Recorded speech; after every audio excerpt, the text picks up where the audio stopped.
sliders are all the way forward. What the hell? There we go. And I gotta move this closer. All right, we're starting this video off sitting in the new, to me, seats for the WRX because the WRX seats are destroyed. So I got some new ones out of a parts car for super cheap. But that's not the point of this video. The most frequently asked question that I get in the comments for the whole 20 people that comment on each one of my videos and the huge 2,000 subscribers that I have is, what is the build list for your STI? So we're just gonna talk about everything that it took me to get to 500 horsepower on pump gas in Alberta, Canada in this Subaru. If you guys are new here and this is the first time you guys are seeing the channel, I will put a link up top to the dyno video. But after we got all the issues sorted out with this car, from me being a genius building my own wiring harness and pitting my injectors wrong, we ended up making 512 wheel horsepower and 440 wheel torque, which is fun. This car is a blast to drive and I love it. But if you guys are watching this video, I'm assuming you already know 500 horsepower doesn't just appear out of thin air with Subarus. I've done a lot to this car and I have a full build playlist on my channel. Every single part that has gone into this car, I have an install video on, so I'm sure you guys can scroll through my channel and check those out. But I figured if we're gonna make this video, we might as well start with the two power plants on what makes absolutely everything happen in the car. The first one's gonna be the ECU, and the second one is gonna be the internals of the engine. I wanna start with the ECU because it's quick and easy in my case. This car's on the stock ECU. I got the car pro-tuned on a Cobb access port. That was before this whole green speed BS went on. And the reason I call it BS is because I live in Alberta. We have zero emission laws here. So for them to cancel the entire tuning software, I have a full video breaking that down as well. That kind of expresses my feelings on that. But I was lucky enough to get the car tuned before that whole gong show happened. Next is the engine. So first thing on the engine we are going to start with is the case halves. The case halves in this engine are stock. They are just the stock 257 semi-closed deck case halves. I did not get them closed decked or anything. I'm probably pushing the limits a little bit with it, but I'm kind of at the point of full send or no send with this car. So she's been getting full send. Next piece to the puzzle. I am running 0.25 mil oversized forged Manley pistons. For rods, I'm also running the Manley H-beam rods, which again is on a little bit more of a risky end once you start going north of 500 horsepower. But I've been beating on this thing for, I don't know, 15,000 kilometers on this build and I've had zero issues. And if you guys watch videos, you would know how hard I drive this car. It has probably been launched at the track at least 75 times. 6,500 RPM launches, just dumping the clutch. And she's been taking the beating totally fine, so use this information at your own risk. Then on the internals of the engine, all the bearings I used are King Racing. So King Racing rod bearings and mainline bearings. For the oil pump, I just used the stock STI 11 mil oil pump. For the timing belt, idlers, tensioner, all that stuff, I honestly just have a Gates timing belt and full timing belt kit in this car. I probably should get like a Kevlar timing belt or something like that in this car, but I pull the one timing cover off like every, I don't know, 2,000 to 3,000 kilometers. And there ain't no cracks in the belt, there's nothing like that, so I've just been running it the way it is. But I do plan on upgrading to a Tomei Kevlar belt or something like that in the future. I also do want to get the either IAG or RCM racing tensioner bracket with the little tensioner pulley that you can adjust with a bolt, but that's a future mod. Now, since we covered pretty much the entire short block, just stock case half bolts, I guess is the only other thing I missed. Let's talk about the heads. Now this is gonna shock a lot of people. Actually, probably not with all the stuff that they're doing in the States, like Bader and Devin Niemela and all those boys. They're ripping like 800 horsepower stock block. So I guess this isn't that impressive worldwide, but in Alberta, it's pretty cool, I guess. This thing's stock heads. I have 11 mil ARP head studs, and that is it. We got stock head gaskets, the OEM MLS head gaskets. We got stock cams, we got stock valves, we got stock valve springs, we got stock retainers, stock valve guides, all factory buckets, and that's it for the heads. It's all stock, other than the 11 mil head studs. Oh, and the valve locks. Those are stock too. Then one thing I will mention, this isn't really part of the build for the way most of people see it, but I consider it part of the build. Every single seal and gasket on this engine is OEM. The only gaskets I put on Subaru engines are OEM from the Subaru dealership. I have tried putting a countless amount of aftermarket gasket sets on these cars. They always leak. So now I always buy OEM Subaru stuff. Just a little tip out there for you guys. It might be a little bit more expensive for OEM stuff, but then at least you're only doing the job once. Because if you cheap out on Malecon or Felpro gasket kit or something, you're probably gonna be doing it a second time. Next thing I'm gonna talk about on this build that I got is just kind of some safety oiling mods. I have the Killer Bee oil pickup and baffle, which is almost a must-have. Either Killer Bee, IAG, Torque Solutions makes one. Just get a different pickup because when I pulled mine apart, my factory one was starting to crack. So I caught mine at a good time, but don't be that guy that doesn't swap out your oil pickup and then you lose oil pressure when it cracks and you're gonna seize your bearings. Then I have the IAG Competition Series AOS. I also have the IAG pit stop mount for the AOS. I just kind of modified it and flipped it to the other side to make it look more pretty in the engine bay, and it looks pretty sick. I know they don't sell the Competition Series AOSs anymore, but again, I live in Alberta. We don't have emission laws here, so we don't give a shit. My Competition Series AOS just vents straight to atmosphere, right to the ground. Next thing we're gonna talk about is clutch mods. I am running the ACT Extreme Duty clutch. It's just a heavy pressure plate, full face disc clutch, and it's honestly been holding the power fine. The other thing about my clutch setup, I am on the factory flywheel. I just got mine resurfaced. I'm also running the stock harmonic balancer or crank pulley on the front. You could get a fluid damper crank pulley or something like that too. Those work just as good. Next thing I'll talk about quick is just spark plugs. I just run NGK Iridiums. I don't even run one-step Kohler plugs or anything like that. And they've been treating me good so far. 15,000 K on them and they're still mint. Now let's talk about mounts, because I would highly advise not making 500 horsepower and launching your car all the time on stock engine and transmission mounts. I've broken a couple of them, and now I switched to IAG Competition Series everything, and I don't think I could beat this car any harder than I do, and they're all still perfect. So I have IAG Competition Series engine mounts, pitch top mount,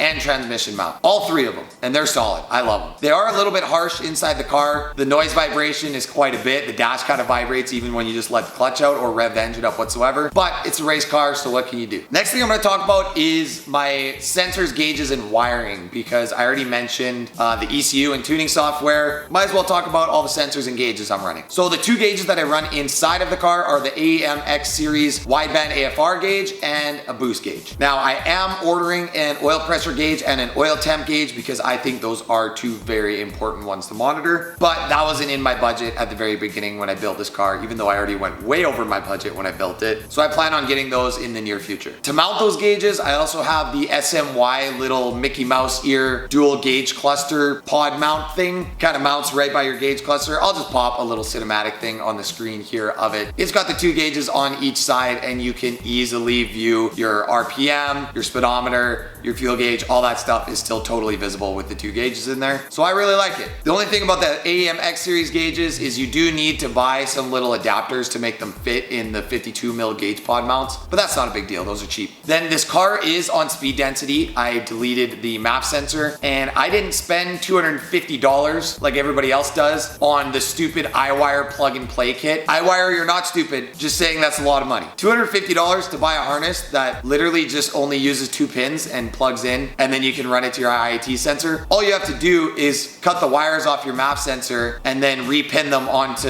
your own independent IAT sensor, which is what I did. So I just ordered a AEM IAT sensor off Amazon, and that's what I'm running for an intake air temp sensor. Then another big thing on these cars, which I would highly advise everybody getting, because Subaru for some reason thought it was a good idea to not put a fuel pressure sensor in these cars. Get the Cobb fuel pressure sensor kit. Actually, I don't even know if you can get it anymore because of the stupid green speed stuff, because it plugs into the TGV harness.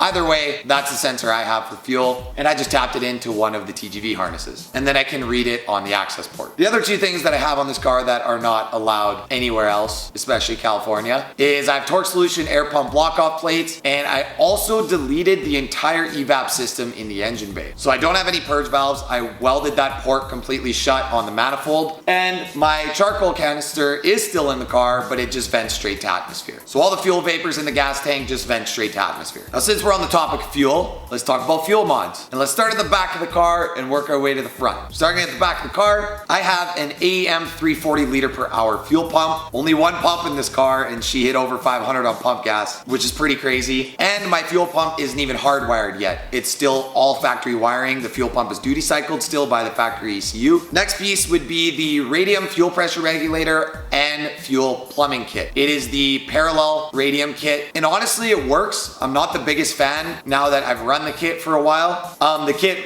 does run one line off the regulator to each rail, and then it has block off caps at the end of each rail, which is a little sus. Usually you have a flow through system through the fuel rails, and then the return goes through the regulator, but this system's kind of backwards. And to be honest with you, it kind of confuses me, but it works. So I've been running it ever since. Next piece we got in the fuel system is my radium fuel rails, and I have one radium fuel pulse damper mounted on each individual fuel rail, which is awesome. I get no fuel pulsations whatsoever, and she runs quiet as a mouse. For injectors, I got Cobb 1300cc injectors, which is the same thing as ID injectors, and they still got lots more room to go above 500 horsepower. So I bought those ones with some room to grow if I want to in the future. Next piece, since we're already in that area anyways, I got a sweet set of TGV deletes. I had these TGV deletes sent out to me by Lakeview Automotive, which is a Canadian company. They're actually based in Calgary, and they are actually making, and I believe they're selling these TGV deletes now. I got them as a CNC billet aluminum prototype design, but I believe they are selling them. So if they are, I will put a link down below to their website so you guys can go grab your own set, because I know they don't sell them in the US anymore. And honestly, these TGV deletes are as good of, if not better quality than IAG's TGV deletes. So that's pretty much it for the fuel system. For cooling mods on this car, it's pretty simple. All I have is the Mishimoto radiator, a cylinder 4 cooling mod, which I believe I got from Getadom Tune or Jetadom Tune. I'm not really sure how you say it. And then I also deleted my coolant expansion tank. Now there's a lot of conspiracy behind this one, but a lot of people commented on my videos that Bader actually runs his cars like this too. And conveniently, that's the same way I did my expansion tank delete. So if I did it and I have no issues, and they're doing it down in the States and they have no issues, I don't see why there's so much controversy behind it. It cleans up the engine bay a whole bunch. All you do is loop the coolant system. And when you bleed the coolant, you just make your own highest point. You just get some extensions on a funnel, and it's nice and easy to bleed. I've done that in a couple old videos. If you guys have seen those, that means you guys have subscribed to the videos, which is sick. And if you haven't seen that video, you probably should subscribe so you don't miss cool tips like that. Next thing is exhaust, because everybody loves exhaust. I am running Tomei equal length headers, and then I guess the up pipe and down pipe are kind of part of my ETS rotated turbo kit, but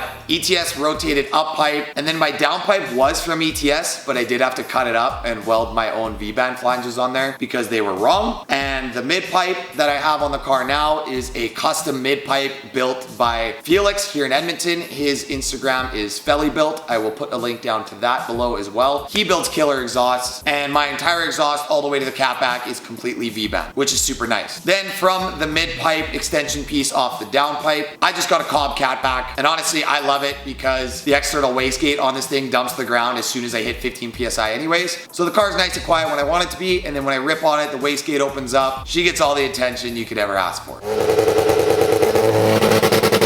Especially from the cops, which is the attention that I don't want. And that's why I put the Cobb exhaust on, because I can stay nice and quiet when I want to. Now the last mod in this engine bay, and these are the most fun mods, turbo stuff. I love turbos. I am running the ETS rotated turbo kit, ETS front mount intercooler piping, specifically designed for the rotated turbo kit. And I'm also running a big ol' ETS front mount intercooler. It is the 3.5 inch front mount intercooler. Then I got a Tile Q blow off valve. I got a PTP turbo blanket on the hot side of my turbo. And then I got a 3-port Cobb boost controller and a precision 46mm external wastegate with a dump tube that goes straight to the ground. Then for the actual turbo itself, I'm running a Garrett GTX 3576 Gen 2 dual ball bearing turbo. And this turbo is awesome. I love this thing. It honestly spools pretty early. It spools around around 4,200 RPM. And when it hits like a damn freight train. It is so responsive, and there's definitely a lot more potential out of that turbo than just 500 horsepower. So I got room to grow. Then for an intake, I just run a little vibrant filter right on the turbo itself, or I have an intake pipe that I run the vibrant filter on as well. Because if you guys saw my ETS rotated turbo kit install video, they sent me the wrong turbo kit, and that was a whole shit show that went on there. So I had to kind of build my own kit around their original design. For suspension on this car, the only suspension mod that I'm actually running right now is I have BC Racing BR series coilovers, and I have a Perrin 22 mil rear sway bar with Perrin end links and bushings. And that's it.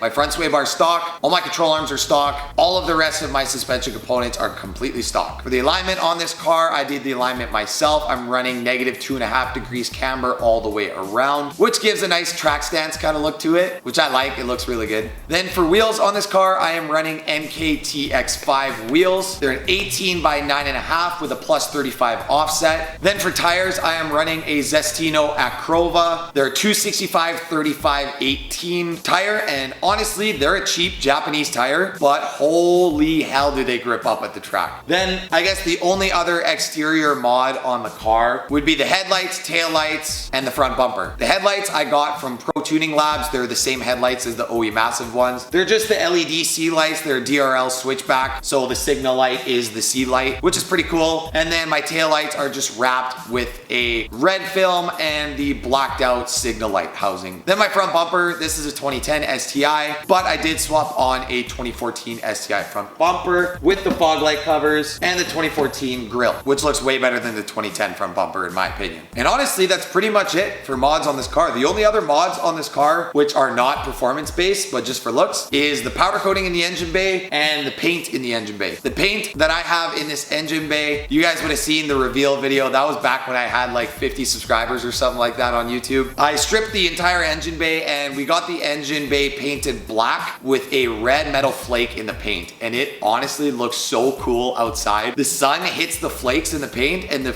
flakes just kind of dance in the sun. Then for the powder coating, I did kind of like a red with black with a pink metal flake in the intercooler piping and stuff like that. Then any vacuum lines or anything like that in the engine bay that you guys have seen that have that black and red sleeve, that's just a sleeve off of Amazon that I ordered and I put over the hoses, and then you either heat shrink or electrical tape the ends. Just makes them look a little bit pretty, because Subarus have so many hoses on the top of the engine bay that it's pretty hard to make them look clean, but that sleeving definitely helps on the hoses. And then the only other mod in the engine bay, which I guess isn't really a mod, it's kind of something I built myself, but I just took the factory wiring harness and I cut out everything I didn't need from that harness, completely de-loomed the whole thing, and then I loomed it with a black braided loom just to kind of clean it up, because I think the factory looms look ugly. The last thing I haven't talked about, which I almost forgot, is brakes, because I need to replace the brake pads and rotors on this car anyways. But before they were completely worn out, this car has Stop Tech pads and rotors, and I will honestly probably be ordering the same set, because the Stop Tech slotted rotors and pads grip up really, really well. I've gotten into a lot of situations in this car where I had to brake really, really hard, and I've never gotten brake fade or anything like that in this car. The Brembos are amazing, and the Stop Tech pads and rotors have definitely saved me a couple times. So yeah, there you guys have it. That is the full build of Stacy, my 500 horsepower Subaru STI. Now the STI is actually running and driving really, really good right now. We just broke a 12-second quarter mile in this car on the track, so she's officially an 11-second ripper. Now we gotta move on to the next build, which is that WRX behind me. That's the winter beater. We gotta get that thing going for the winter. I gotta pull the engine out of that thing next video. And then we got a turbo kit on the way for the Civic. So we got lots of projects going on. And if you guys wanna see those, especially the Civic, because that thing's gonna be a ripper, make sure you guys hit that subscribe button, like the videos, do all that fun stuff. It motivates me to keep building these cars and keep having fun. Even though if you guys don't subscribe, I'm probably still gonna have fun anyways. I hope you guys enjoyed the video. Peace out. Thank you so much for watching. Wait. I forgot a couple things. Stock 6-speed transmission, stock rear diff, stock drive shaft, stock shifter, other than cob shifter bushings. But that's it. Goodbye.